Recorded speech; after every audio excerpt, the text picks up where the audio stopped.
आज 78 वर्ष झाली आपल्या स्वातंत्र्याला आणि त्यानिमित्तानं या विभागामध्ये आमच्या स्थानिक नेत्यांनी संतोष दुवाळी नरेंद्र राणे या सगळ्यांनी जे आहे हा कार्यक्रम आयोजित केला होता जनतेमध्ये आणि त्या कार्यक्रमाला उपस्थित राहिलो आणि आम्ही जे आहे संविधानाचं जे प्रिएम्बल जे आहे प्रस्तावना आहे त्याचं सामुदायिक वाचनसुद्धा केलं आणि संविधानाप्रती जे प्रेम आदर आणि निष्ठा आम्ही सगळ्यांनी जे आहे व्यक्त केलेली आहे।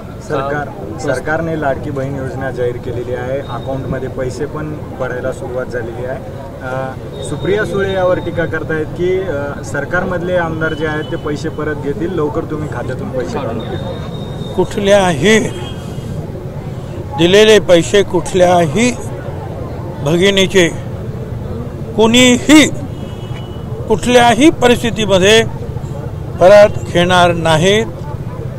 मला असं वाटतं असा अपप्रचार करण्याचं काही कारण नाही आणि ही एक चांगली योजना आहे। त्या चांगल्या योजनाचा सगळेच पक्ष म्हणजे महायुतीत असलेले पक्ष त्याचे कार्यकर्ते ते तर आपल्या भगिनींना आपल्या कार्यकर्त्यांच्याद्वारे महिलांना ज्या मदत करतायत आणि हे पैसे मिळतील असा प्रयत्न करतायत। पण महाविकास आघाडीचे सुद्धा आमदार आहेत, नेते आहेत, ते सुद्धा फॉर्म भरतायत, ते सुद्धा जे आहेत त्यांच्या कार्यकर्त्याद्वारे जे आहेत ही लाडकी बहीण योजना जी आहे राबवली जात आहे। आता असं आहे की जर ते पैसे जर परत घेणार असते तर महाविकास आघाडीच्या आमदारांनी नेत्यांनी सुप्रिया सुळेताईंच्या कार्यकर्त्यांनी हा कार्यक्रम राबवला असता का? असं आहे की हे पैसे कदापि कोणीही परत घेणार नाही, याच्यावर आमच्या भगिनींचा हक्क आहे। आणि मागच्या महिन्याचे या महिन्याचे 3000 रुपये यायला सुरुवात झालेली आहे। प्रत्येक महिन्याला आमच्या भगिनीला 1500 रुपये निश्चितपणे मिळणार आहेत। लोकसभेमध्ये संविधान बदलाचा मुद्दा गाजला होता आणि त्याचा फटका सुद्धा केंद्राला भोगावा लागला। विधानसभेत एक असं आहे की ज्या वेळेला 405चा नारा दिला की 400 पेक्षा जास्त खासदार आमचे येतील यावेत, त्यावेळेला विरोधी पक्षांनी असा चुकीचा गैरसमज पसरवला की हे 400 पेक्षा जास्त यांना पाहिजेत, याचं कारण त्यांना संविधानामध्ये बदल करायचा आहे। असं काहीही नाही।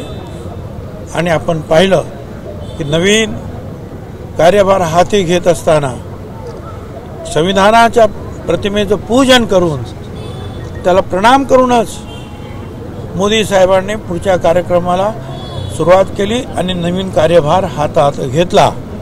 संविधान वर्षसुद्धा आपण साजरं करतो आहोत। तर एकदा चुकीचा गैरसमज झाला, परंतु परत परत काही लोकांना फसवता येत नाही, लोकांना सुद्धा आता कळलेलं आहे। जरांगे आणि संभाजीराजे जे आहेत ते एकत्र येताना दिसत आहेत, या घडामोडीकडे कसं बघता आहे? विधानसभा आणि एकूणच उमेदवार उभे करणार असं पण ते सांगतात। लोकशाही आहे, त्यांनी उमेदवार उभे करावेत हे मी अगोदरच सांगितलेलं आहे।